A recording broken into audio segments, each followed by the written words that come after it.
So guys, ये latest palazzo design बनाने के लिए मैंने 2 मीटर कॉटन फैब्रिक लिया है। प्लाज़ो का जो साइज़ है वो आप स्क्रीन पर देख सकते हैं।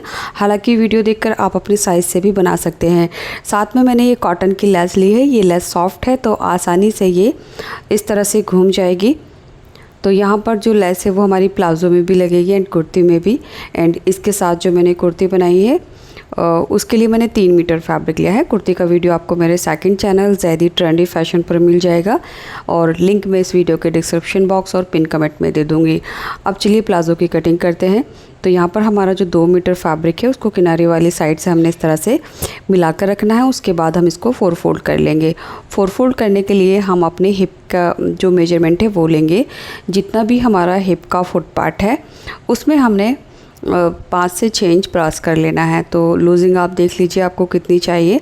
अगर आप फिट पहनना पसंद करते हैं तो आप 5 इंच प्लस कर लीजिए। अगर आपको थोड़ा लूज़ चाहिए तो आप 6 इंच प्लस कर लीजिए। सो यहाँ पर मैंने फैब्रिक को 16 इंच पर फोल्ड किया है। ऊपर से जो अनइक्वल फैब्रिक है इसको कट करके सीधा कर दिया है। अब ऊपर की तरफ से हम आधा इंच फैब्रिक छोड़ते हुए सीधा मार्क कर देंगे। ये हमारा दबाव में चला जाएगा जो हम बेल्ट लगाएंगे ऊपर। अब इस मार्क से ऊपर की तरफ हम अपनी इलास्टिक की चौड़ाई निकालेंगे। यहाँ पर आपकी इलास्टिक की चौड़ाई 1, 1.5 या 2 जितनी भी है इलास्टिक की चौड़ाई उतना ऊपर निकाल देना है। तो मेरी इलास्टिक की जो चौड़ाई है वो 1.25 इंच है। मैंने 1.25 इंच ऊपर निकाल दिया। उसके बाद नीचे की तरफ हम अपने प्लाज़ो की रेडी लेंथ पर मार्क करेंगे और उसमें 1 इंच प्लस कर लेंगे। तो मैं 37 इंच पर मार्क कर रही हूँ क्योंकि मुझे प्लाज़ो की जो रेडी लेंथ है वो 36 इंच चाहिए। सो यहाँ से क्लियर हो गया कि आपको लेंथ कितनी रखनी है। रेडी लेंथ में बस 1 इंच प्लस करना है नीचे की तरफ और मार्क कर लेना है। तो इस तरह से ये हमारे प्लाज़ो की लेंथ रहेगी।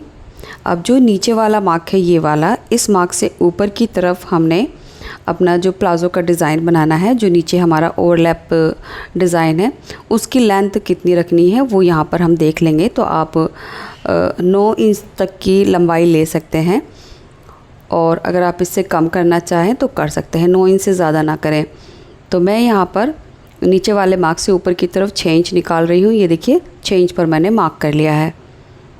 तो जो डिज़ाइन है वो नीचे की तरफ हमारा 6 इंच पर रहेगा। अब इस मार्क को हम सीधा कर लेंगे। सीधा करने के बाद ये वाला जो पार्ट है हमारा ये अलग से इसमें जॉइंट होगा जितनी भी लेंथ हमने इसमें से माइनस की है। सो अब आप देख लीजिए आपको नीचे की जो डिज़ाइन की लेंथ है वो कितनी रखनी है, बस उतना ही कम करना है। अब यहाँ पर हमने अपने वेस्ट की मार्किंग करनी है। तो देखिए वेस्ट की मार्किंग के लिए हम अपने हिप का मेजरमेंट लेंगे। जितना भी हमारा हिप राउंड है उसको 4 से डिवाइड करके मार्क करना है और उसके बाद हमने इसमें 3 इंच और ऐड कर लेना है। तो मैंने 11 इंच फोर्थ पार्ट मार्क किया और 3 इंच और ऐड कर लिया। ये देखिए ये हमारी लूजिंग रहेगी और आगे की तरफ हमने 3 इंच और लिया है क्रॉच के लिए। अब इस वाले मार्क से हमने इलास्टिक की चौड़ाई निकाल दी है ऊपर की तरफ और नीचे क्रॉच की जो लेंथ है वो हम अपने हिप के अकॉर्डिंग लेंगे।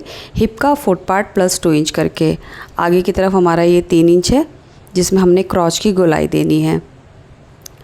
अब यहाँ से इसका सेंटर मार्क कर लेंगे। ये जो सेंटर मार्क है ये हमारा नीचे आएगा। साथ में हमने क्रॉच की गोलाई भी दे देनी है। अब यहाँ से हमने जो सेंटर का मार्क किया था उसको देख लेंगे। जितना भी आया है उसको हमने नीचे मार्क कर लेना है। तो ये हमारा सेंटर का मार्क मोरी के लिए है। अब इस सेंटर के मार्क से हमने अपनी मोरी की चौड़ाई लेनी है। तो मोरी की जितनी भी चौड़ाई है उतना हमने लेना है और दोनों तरफ आधा आधा करके मार्क कर लेना है। सो इस प्लाज़ो की जो मोरी है वो लूज़ रहेगी, इसलिए मैं टोटल 11 इंच ले रही हूँ। तो देखिए दोनों तरफ मैंने 5.5 मार्क किया है। तो आप भी इसकी जो मोरी है वो थोड़ा लूज़ ही बनाएं। और यहाँ जो हमने सेंटर का मार्क किया था बिल्कुल सीधा पीछे की तरफ मार्क कर लेंगे।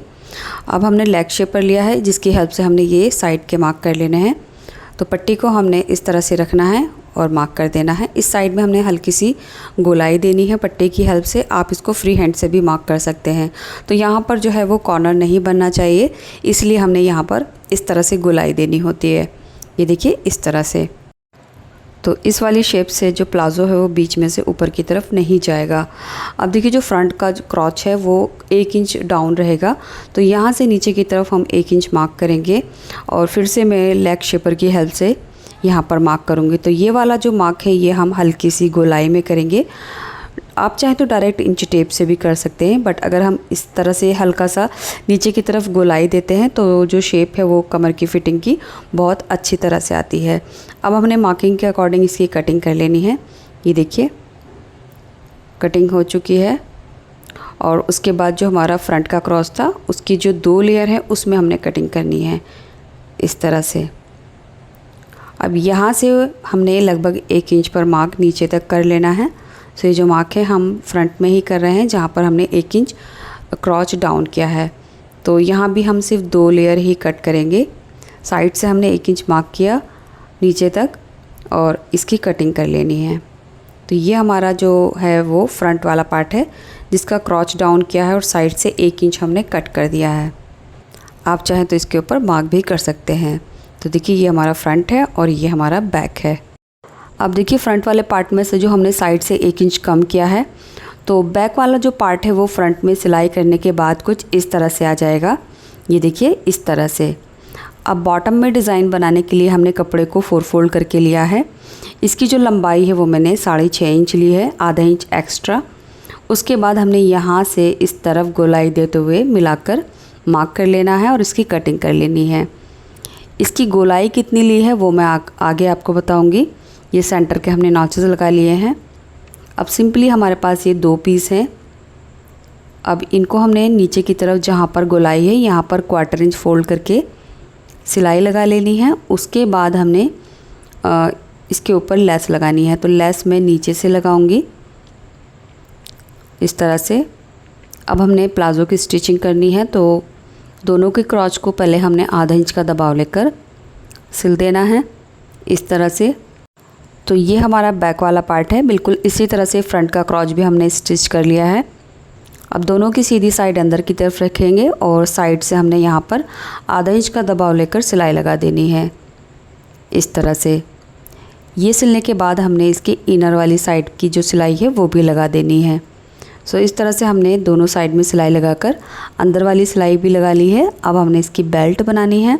तो ये फुल इलास्टिकेटेड वेस्ट रहेगी, तो जिसमें हमने एक पट्टी ली है। इस पट्टी की जो चौड़ाई है वो मैंने 4 इंच ली है और इसकी जो लंबाई है वो प्लाज़ो की कमर के बराबर ही रहेगी। अब सिंपली हमने इस पट्टी को कमर के साथ अटैच कर देना है। तो यहाँ से आधा इंच का दबाव लेकर हमने इसके साथ इस तरह से सिलाई कर दी है। ये देखिए। अब ये जो पट्टी हमने इसमें जॉइंट की है इसके अंदर हमने लास्टिक लगानी है। तो यहाँ पर जो लास्टिक है इसकी चौड़ाई मैंने 1.25 इंच ली है। लंबाई हम अपनी कमर के हिसाब से लेंगे।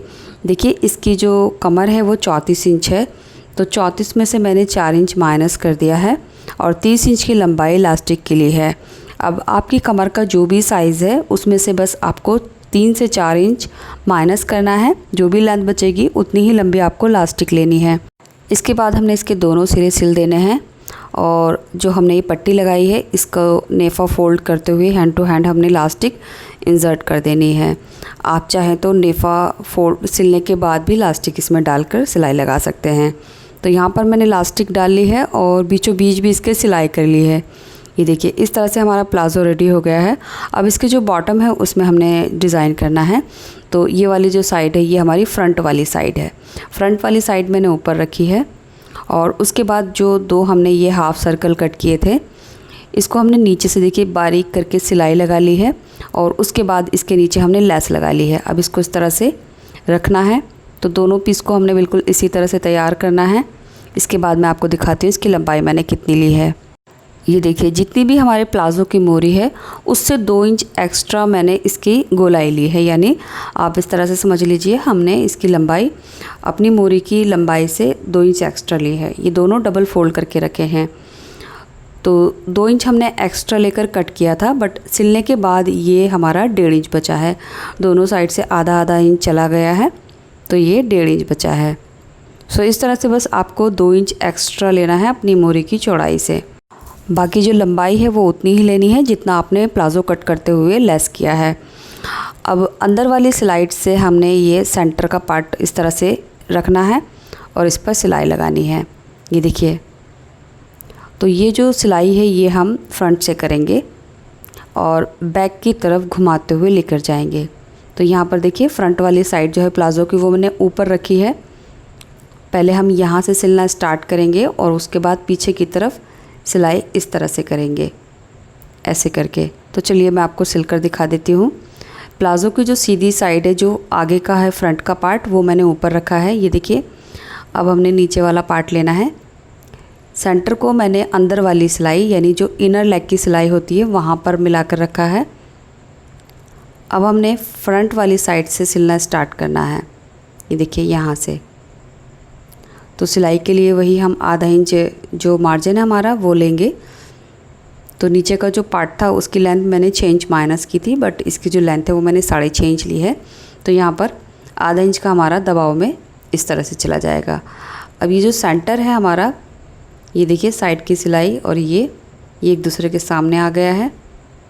इसके बाद हम बैक साइड में आ गए हैं। अब यहाँ भी हमने इसको घुमा दिया है और यहाँ आने के बाद ये लगभग 3 इंच एक दूसरे के साथ ओवरलैप हो जाएगा, ये देखिए।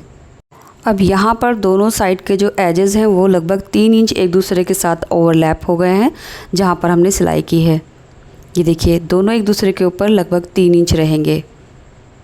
इस तरह से मैं आपको दिखा भी देती हूँ, ये देखिए। आप देखिए सीधा करने के बाद ये जो डिज़ाइन है वो कुछ इस तरह से दिखेगा। ये देखिए ये जो चीज़ है ये हमारी साइड में रहेगी और ये इस तरह से ओवरलैप डिज़ाइन रहेगा। अब बिल्कुल ऐसे ही करके हमने इस साइड में भी ये पार्ट जॉइन कर देना है। ये देखिए इस पीस का जो सेंटर है वो अंदर वाली सिलाई से मिलाते हुए रखेंगे, ऐसे करके, और यहाँ से हमने सिलाई करनी है। सो गाइज़, उम्मीद करती हूँ ये चीज़ आपको समझ आ गई होगी। फिर भी कोई ऐसी बात जो आपको अच्छे से समझ नहीं आई है या मैं आपको अच्छे से नहीं समझा पाई हूँ तो आप मुझे कमेंट करके पूछ सकते हैं। तो लीजिए दोनों जो डिज़ाइन है हमारे इस तरह से बॉटम में लग चुके हैं और ये हमारी फ्रंट वाली साइड है। डिज़ाइन कुछ इस तरह से रहेंगे एक दूसरे को फेस करते हुए। तो इसके ऊपर मैंने अच्छे से आयरन कर ली है, जो सिंपली हम पैंट में आयरन करते हैं, बिल्कुल वैसे ही करके मैंने इसके ऊपर आयरन की है, ये देखिए। सो फ्रेंड्स, ये जो डिज़ाइन है ये हमारा साइड में रहेगा और अंदर की तरफ से सीधा रहेगा।